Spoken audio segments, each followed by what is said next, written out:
Presiden Ghana, Nana Akufo-Addo, sempat jadi sorotan pada awal pandemi yang melanda dunia karena sikap tegasnya soal lockdown menghadapi wabah virus corona COVID-19.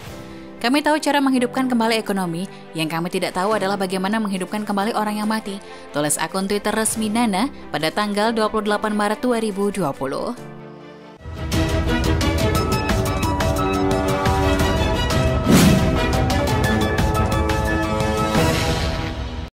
I assure you that we know what to do to bring back our economy back to life. What we do not know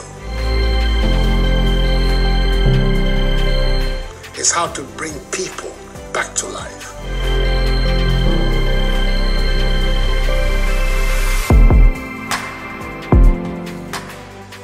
Tidak ada yang lebih berharga dari nyawa manusia. Ekonomi bisa dipulihkan secara bertahap, tapi manusia yang mati tidak bisa dihidupkan kembali. Ternyata apa yang kami ingatkan sejak 1,5 tahun yang lalu itu sekarang terbukti menjadi nyata. Prediksi kami menjadi fakta. Bro AHY, saranku, gantilah orang-orang ring satumu. Mereka nggak bisa kerja, cuman jago cari muka. Kenapa kebijakan lockdown tidak kita lakukan? Perlu saya sampaikan bahwa setiap negara memiliki karakter yang berbeda-beda, memiliki budaya yang berbeda-beda, memiliki kedisiplinan yang berbeda-beda. Oleh sebab itu, kita tidak memilih jalan itu. Dan itu sudah saya pelajari.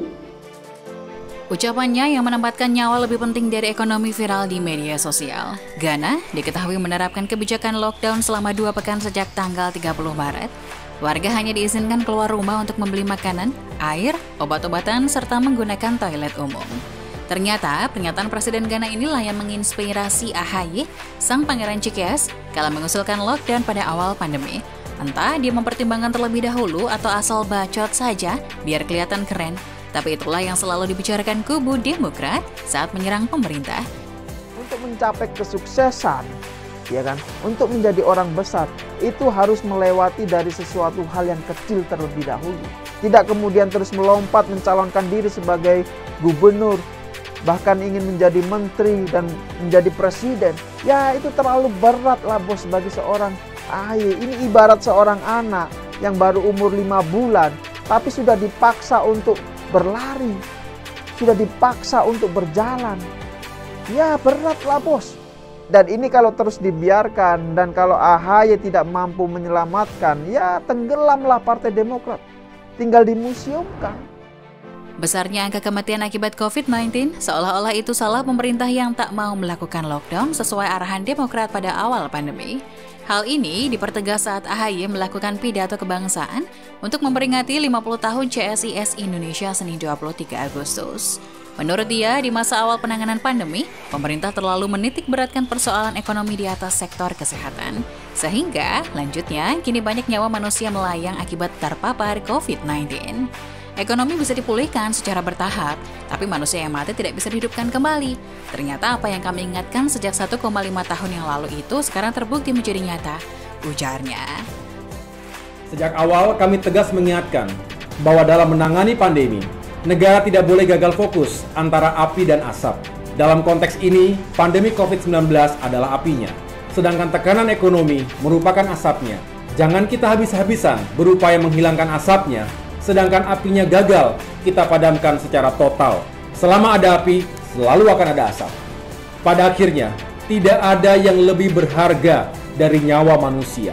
Ekonomi bisa dipulihkan secara bertahap, tapi manusia yang mati tidak bisa dihidupkan kembali. Ternyata apa yang kami ingatkan sejak 1,5 tahun yang lalu itu sekarang terbukti menjadi nyata. Prediksi kami menjadi fakta. Jangan lupa untuk subscribe dan nyalakan lonceng notifikasinya. Wih, keren nih, tapi bohong. Seandainya saja semua orang Indonesia itu bodoh seperti yang ia pikir, ucapan AHY ini akan terlihat hebat dan terkesan mencerminkan betapa AHY ini calon pemimpin yang peduli terhadap rakyat.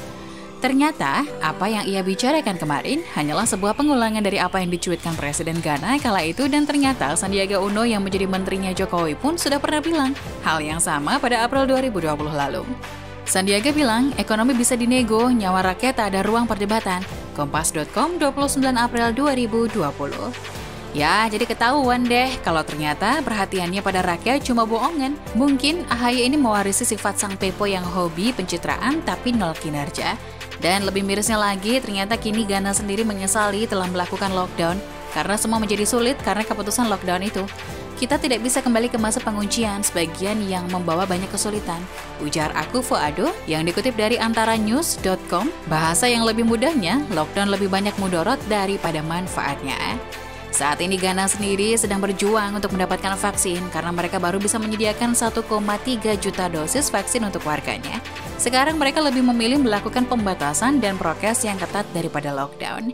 Kita patut bersyukur karena Presiden kita Joko Widodo tak mau menuruti desakan Demokrat saat itu. Perlu saya sampaikan bahwa setiap negara memiliki karakter yang berbeda-beda, memiliki budaya yang berbeda-beda, memiliki kedisiplinan yang berbeda-beda. Oleh sebab itu, kita tidak memilih jalan itu. Dan itu sudah saya pelajari, saya memiliki analisa-analisa seperti ini dari semua negara, ada semuanya. Kebijakan mereka apa, mereka melakukan apa, kemudian hasilnya seperti apa, semuanya dari Kementerian Luar Negeri, lewat dubes-dubes yang ada, terus kita pantau setiap hari. Sehingga di negara kita memang yang paling pas adalah physical distancing, menjaga jarak aman, itu yang paling penting. Kalau itu bisa kita lakukan, saya yakin bahwa kita akan bisa mencegah penyebaran COVID-19 ini. Tetapi membutuhkan sebuah kedisiplinan yang kuat. Saya kira kedisiplinan untuk mengisolasi itu yang paling penting. Kalau ini bisa kita lakukan, saya kembali lagi, saya meyakini bahwa skenario yang telah kita pilih akan memberikan hasil yang baik. Bayangkan jika beliau manut dengan arahan AHY tanpa pertimbangan matang, mungkin kondisi negara saat ini tak jauh berbeda dengan Ghana sekarang.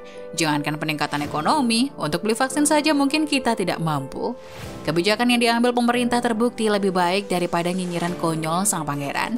Terbukti, walaupun di masa pandemi yang sulit ini, perekonomian masih bisa berjalan walaupun tak sesuai rencana awal. Rakyat masih bisa makan walaupun harus mengirit.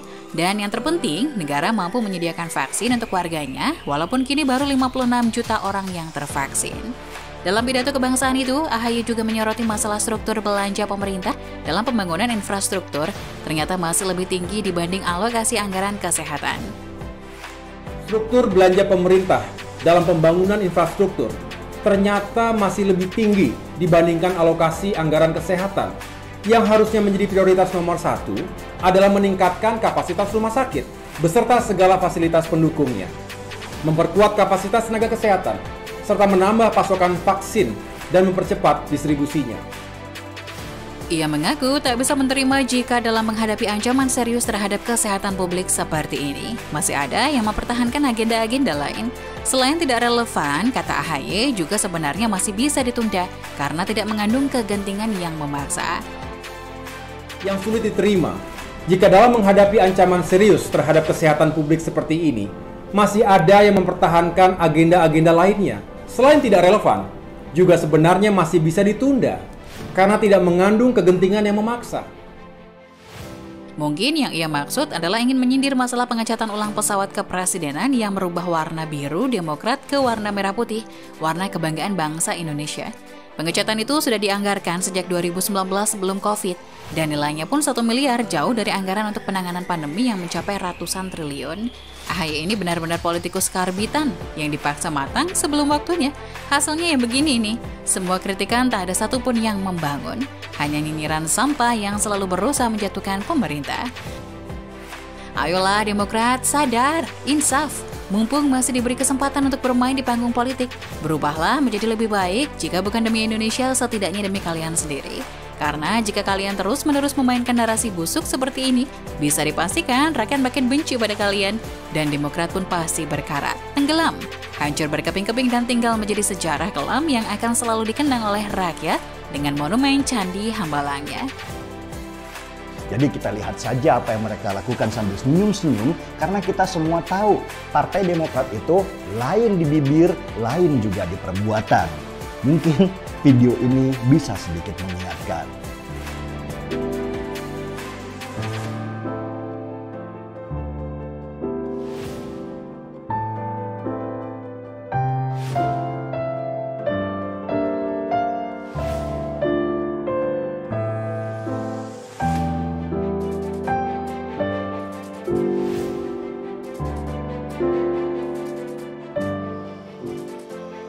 Bagaimana menurut Anda? Tulis komentar Anda di kolom komentar. Jangan lupa like, subscribe, dan bagikan video ini di media sosial kalian.